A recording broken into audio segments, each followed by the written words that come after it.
Let's see how to trim the lines in AutoCAD.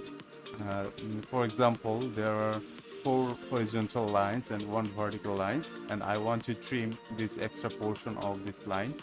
To do that, you have to provide a command like tr for trim. Then see, it is written here, select object to trim, or shift select to extend. See this portion I want to trim. You just click on the extended portion. So that's how you can trim. So if you don't need this line, you can select this line and just press delete, so it will be deleted.